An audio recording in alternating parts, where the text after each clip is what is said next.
जय गुरुदेव। परम पूजनीय आचार्य श्री राम जी शर्मा जी ने अपने जीवन में असंख्य पुस्तकें लिखी। उन्हीं की लिखित एक पुस्तक विज्ञान एवं अध्यात्म का समन्वित स्वरूप का अध्याय अध्यात्म का स्वरूप और प्रयोजन को मैं आज पढ़ के सुना रही हूँ। इस विश्व ब्रह्मांड में दो शक्ति सत्ताएं हमेशा आच्छादित हैं, एक जड़ दूसरी चेतन। इन्हीं को प्रकृति और पुरुष भी कहते हैं, स्थूल और सूक्ष्म भी। इन दोनों का पृथक पृथक अस्तित्व और महत्व है, पर सुयोग तभी बनता है जब वे एक दूसरे की सहायक बनकर संयुक्त शक्ति के रूप में विकसित होती और अपने चमत्कार दिखाती हैं। उदाहरण के लिए शरीर को ही लिया जाए। काया पंच तत्वों द्वारा विनिर्मित है। अंग अवयवों में रक्त, मांस, तंतु, झिल्ली, अस्थि, मज्जा का मिलन एकीकरण है, इसलिए उनसे इच्छा अनुरूप काम कराया जा सकता है। शरीर तंत्र की प्रकृति की करामात ही इसे कह सकते हैं। इतने पर भी वह अपूर्ण है।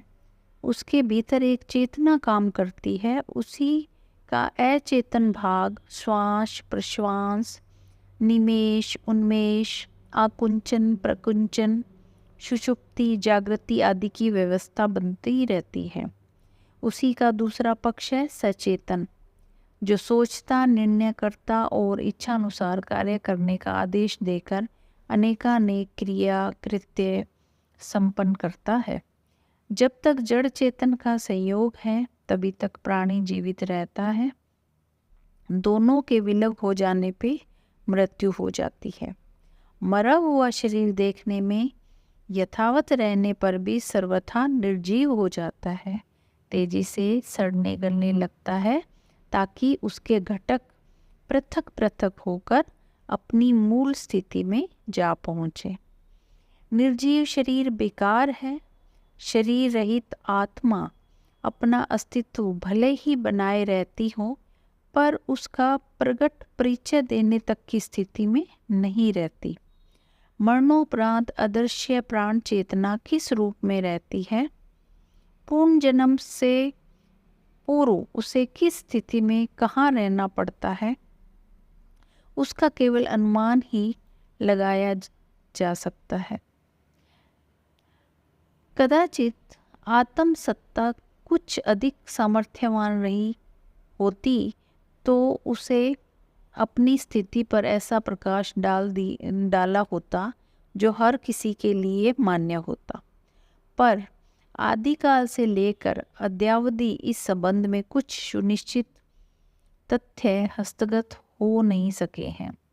आत्माएं भी अस्तित्व के रहते हुए शरीर साधन के बिना कुछ सुनिश्चित अभिव्यक्ति प्रकट नहीं कर पाती। भूत प्रेत के रूप में उनके सूक्ष्म शरीर की हरकतें ही यदा कदा प्रकाश में आती हैं। इतने पर भी यह प्रमाण नहीं मिलता कि मरण से लेकर पुनर्जन्म तक की अवधि में उन्हें कहाँ किस प्रकार रहना पड़ा और क्या करना पड़ा। कोई अनुमान लगाया भी गया हो तो मतावलंबियों द्वारा अपने अपने ढंग से प्रतिपादित करने पर अनिश्चय की स्थिति फिर जैसी की तैसी बन जाती है। भूत प्रेतों के संबंध में उन्हें प्रभावित व्यक्ति की प्रगाढ़ मान्यता कहकर उपेक्षित कर दिया जाता है। अभिप्राय इतना भर है कि जड़ और चेतन का समन्वय ही कोई सार्थक स्थिति का निर्माण करता है। अन्यथा इस विशाल में बिखरा पड़ा पदार्थ तत्व भी अपनी अस्त व्यस्तता और कुरूपता का ही परिचय देता है। धरती पर ठोस रूप में, जलाशयों में द्रव रूप में और आकाश में वाष्पीभूत स्थिति में पदार्थ सत्ता बेतुके रूप में बिखरी पड़ी रहती है। थल प्रदेश जिसके साथ मनुष्य का संपर्क सदा है, वहाँ खड्डे टोले जैसा ही कुछ अनगढ़ देखा पाया जाता है। वृक्ष वनस्पति वहाँ है तो, पर उनकी क्रमबद्धता कहीं दृष्टिगोचर नहीं होती। जलाशयों में समुद्र सबसे बड़ा है, पर वह इतना गहरा और खारा है कि उसका प्रयोग सर्वसाधारण के लिए किसी निमित्त उपयोग कर सकना संभव नहीं। आकाश में यूं हवा का ही परिचय मिलता है, पर उन गैसों में भी विद्युत, एक्सरे जैसी सूर्य द्वारा उत्पादित किरणों की भरमार है। इसका स्वसंचालित कोई विशेष उपयोग नहीं। कभी कभी उस क्षेत्र में भी आंधी तूफान जैसे उद्दंड प्रकरण उभरते रहते हैं। मेघमालाएं गुबड़ने और बिजली चमकने जैसे कौतूहलवर्धक दृश्य तो सामने आते हैं, पर उनकी शक्ति सामर्थ्य का ऐसा उपयोग नहीं बनता जिसे सराहा और उपयोगी कहा जा सके। कहीं अतिवृष्टि, कहीं अनावृष्टि, यहाँ तक कि समुद्रों से उठे बादल समुद्र पर ही बरसकर अपने बेतुकेपन का परिचय देते हैं। थल, जल और नभ के क्षेत्र में यदि चेतना का हस्तक्षेप न हुआ होता तो यहाँ अभी भी लगभग वैसा ही दिख पड़ता जैसा अनादिकाल में किसी प्रकार विनिर्मित हुआ था। कहने का तात्पर्य यह है कि जड़ और चेतन का सहयोग ही सब प्रकार का अभिष्ट है। जीवन यात्रा के सुसंचालन तक में चेतना की आवश्यकता पड़ती है, तभी वे सुंदर, सुव्यवस्थित और उपयोगी होने का प्रमाण परिचय दे पाते हैं। भूमि को समतल बनाकर घास किस्म की वनस्पतियों को अन्न के रूप में खाद्य का प्रमुख आधार बना देना मनुष्य का ही कौशल है। खेत और उद्यान अपने आप नहीं बन पड़ते, उनमें मनुष्य का समुचित श्रम और कौशल नियोजित होता है। बीजों और फलों को प्रस्तुत करने और उपयोग में लिए जाने की कला मनुष्य की ही अपनी वृत्ति है। जलाशय जहाँ तहाँ होते हैं, धरती के भीतर भी पानी बहुत गहरा है, उसे दैनिक उपयोग में लाने के लिए घरों में संग्रह कर रखना मनुष्य का अपना कौशल है। आकाश में विद्यमान हवा और तापमान से संतुलित लाभ लेने के लिए मकान उसी ने बनाए हैं। तापमान की चिंगारी से लेकर ज्वाला में बदल देने की क्रिया का श्रेय मनुष्य को है। यद्यपि अग्नि और बिजली का अस्तित्व अनादिकाल से सृष्टि परिकर में विद्यमान था, पर उसका उद्घाटन तो मनुष्य ने ही किया है और उन सब का विविध प्रयोजनों के लिए उपयोग कर सकने का कौशल उसी के पुरुषार्थ ने संभव कर दिखाया है। ऊपर कुछ प्रारंभिक प्रत्यक्षीकरण और उत्पादनों की चर्चा है, जिनमें यह बताना उद्देश्य है कि प्रकृति के ठोस, द्रव और व्यापक क्लेवरों में शक्ति सामर्थ्य कितनी ही क्यों न हो, पर उनका लाभ लेना मानवीय चेतना के कौशल पर ही निर्भर रहा है। आरंभिक काल से लेकर अब तक की प्रकृति की शक्तियों का रसोद्घाटन, सुनियोजन और महत्वपूर्ण उपयोग बन पड़ना संभव बनाने वाली कुशलता का नाम ही विज्ञान है। इस चमत्कारी उपलब्धि को जड़ चेतन का समन्वय ही कह सकते हैं। इसी के बल पर वह प्रगति संभव हुई है जिसके आधार पर इस धरातल पर सर्वत्र सुख साधनों के अंबार खड़े हो गए हैं। उनके सहारे मनुष्य अपने सर्वश्रेष्ठ शक्ति संपन्न एवं धरातल का अधिष्ठाता बनाने का दावा करता देखा जाता है। यह दावा किसी सीमा तक सही भी है।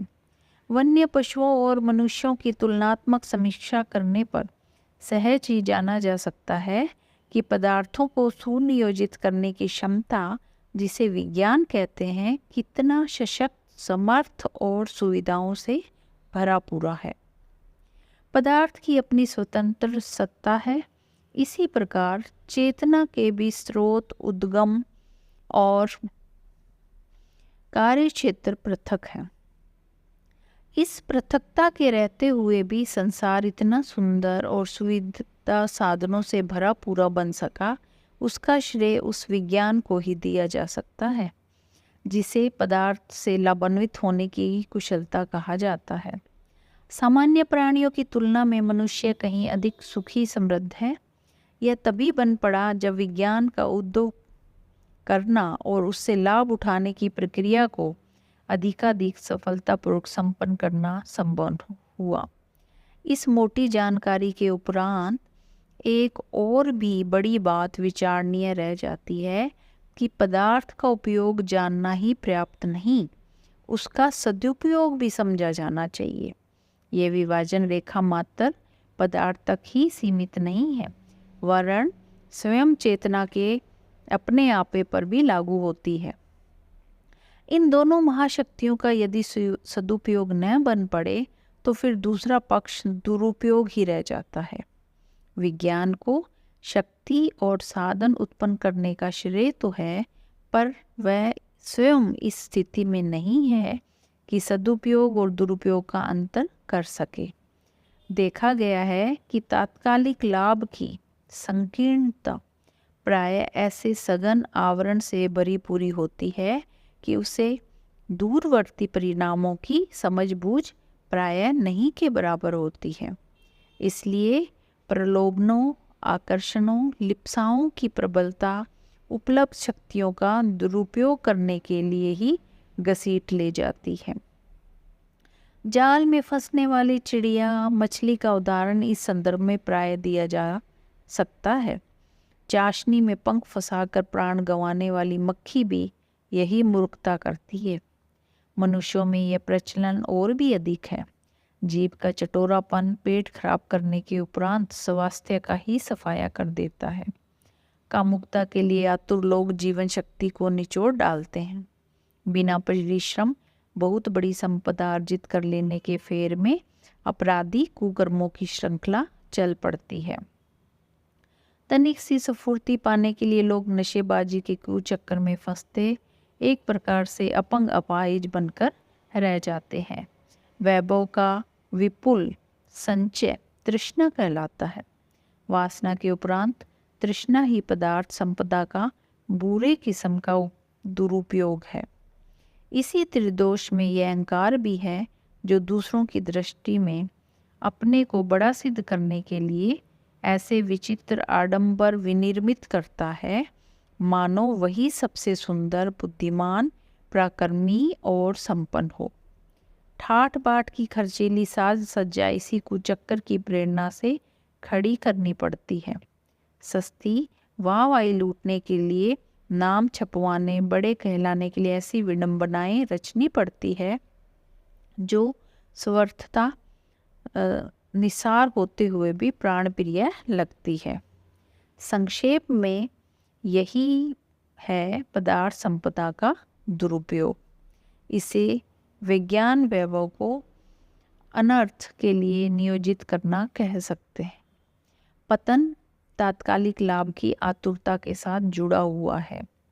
आमतौर से यही क्रिया और अपनाया जाता है। फलस्वरूप व्यक्ति अपने सुदूर भविष्य को अंधकार में बनाता है, त्रास सहता है और आत्म प्रताड़ना के साथ साथ लोक भर्त्सना का भाजन बनता है। इसकी रोकथाम समाज शासन द्वारा जो यत्किंचित ही बन पड़ती है, उसे सहज क्रम में ढाला या लुभाया जा सकता है। मात्र एक ही रोकथाम का उपाय है दूरदर्शी, विवेकशीलता पर आधारित नीतिमत्ता, मानव गरिमा के साथ जुड़ी हुई उत्कृष्टता। इसी को तत्व दर्शन की भाषा में अध्यात्म कहा गया है। पदार्थ से भी अधिक शक्तिवान है चेतना। उसी का कौशल और चमत्कार है कि पदार्थ को अनगढ़ से सुगढ़ स्थिति तक पहुंचाने में सफलता प्राप्त हुई। फिर भी एक आश्चर्य और भी शेष रह जाता है कि विज्ञान की जन्मदात्री होने पर भी यह चेतना अपने आप के संबंध में भी कम दिग्भ्रांत नहीं रहती। अपने को भी अपना मकड़ जाल बुनकर फंसाने और असाधारण संतरास सहते रहने के लिए बाधित होती है। यह और भी जटिल स्थिति है। दूसरों के संबंध में समीक्षा करना सरल पड़ता है। दूसरों के रूप को भला बुरा वर्णन किया जा सकता है, पर आत्म समीक्षा कैसे बन पड़े? यह अपने प्रति पक्षपात भी रहता है और सर्वोत्तम होने का आग्रह भी। ऐसी दशा में दृष्टिकोण गड़बड़ाता है, कुकल्पनाएं उठती हैं, अपने को सही सिद्ध करने वाले अनेकानेक तर्क साथ देते हैं। बुद्धि का निर्णय कभी तदनुरूप ही होता है जैसा भी कुछ मानस बन गया है। स्वभाव में, रुझान में, आदतों में प्राय अनौचित्य का अंश ही अधिक देखा जाता है। पूर्व संचित कुसंस्कार और बहुसंख्यकों द्वारा अपनाया गया प्रचलन आमतौर से अपने चिंतन को तदनुरूप ढाल देता है। अपनी मान्यता और आस्था में ऐसी विशेषता है कि वह दूसरों के सभी परामर्शों को निरस्त कर देती है जो अपनी संचित मान्यताओं को निरस्त करती है। ऐसी दशा में यह कठिनाई भी सामने आती है कि अपना दृष्टिकोण उत्कृष्ट आदर्शवादिता के ढांचे में कैसे डले।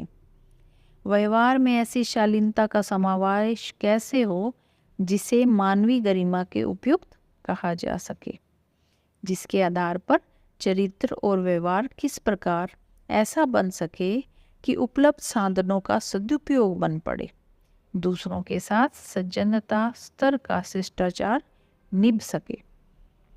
यह ध्यान में रखने योग्य बात यह भी है कि लोग आदर्शों की बात का मौखिक समर्थन तो अपना बड़प्पन बताने के लिए करते रहते हैं, वैसे धर्मोपदेश सुनकर उनके प्रति समर्थन भी व्यक्त कर देते हैं, पर मानते और करते वही हैं जो पहले से ही मजबूती के साथ अपनी मान्यताओं में समाविष्ट कर रखा है।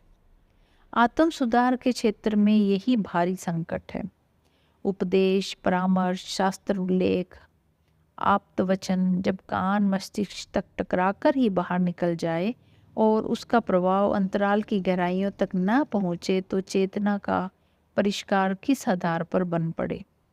इस संदर्भ में एक ही आधार कारगर हो सका है और वह है आत्म समीक्षा, निष्पक्ष भाव से कर सकने की क्षमता, आत्म सुधार और आत्म निर्माण के लिए उबारा गया प्रचंड साहस। अपने आपे का सुधार परिष्कार उस आत्म बल के पक्षधर तत्व दर्शन के माध्यम से ही हो सकता है जिसे पुरातन भाषा में अध्यात्म कहते हैं। विज्ञान वैभव का सदुपयोग और आत्म चेतना का परिष्कार, ये दोनों ही प्रयोजन जिस आधार पर सिद्ध हो सके उसे एक शब्द में अध्यात्म कहा जाता है।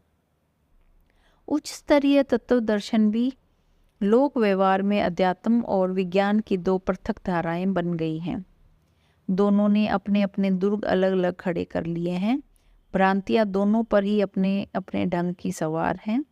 वे जिस भी स्थिति में हैं अपने को पूर्ण मानकर चल रहे हैं। जिस प्रकार बंटे हुए आदम स्तर के कबीले एक दूसरे के प्रति सहयोग और सहानुभूति रखने की आवश्यकता नहीं समझते, उसी प्रकार दोनों वर्ग के सत्ताधारी यह सोच बना चले हैं कि वे अपने आप में पूर्ण हैं। उन्हें दूसरे पक्ष की उपयोगिता समझने के लिए चिंतन के अवरुद्ध द्वार को खोलना चाहिए। यह न बन पड़ने पर दूसरे पक्ष को बिराना समझने के साथ साथ वैमनस्य ही उपजता है। उस स्तर का मानस बन जाने पर यह भी प्रयास चल पड़ता है कि विपक्षी को निराधार और हेय ठहराने के लिए जितने तर्कों के तीर चलाए जा सकते हों उन्हें चलाने में कोर कसर न रखी जाए। पिछली शताब्दियों में भी यही होता रहा है।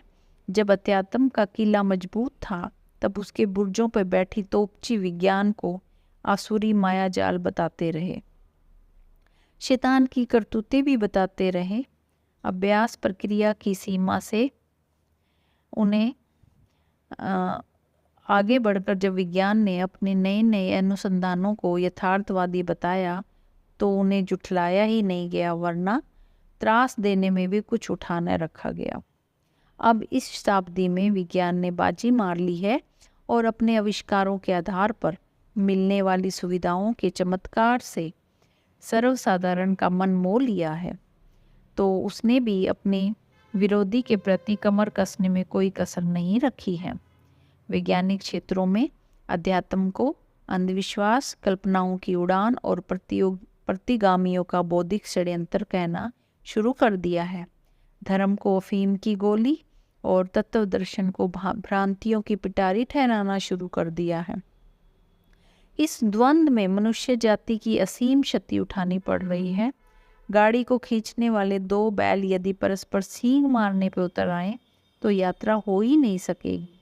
वे बैल भी आहत होकर उस उद्देश्य को चोट पहुंचाएंगे जिसके लिए दोनों गाड़ी में जुटे और एक ही दिशा में चलकर एक लक्ष्य पूरा करने के लिए नियोजित हुए थे। धन्यवाद।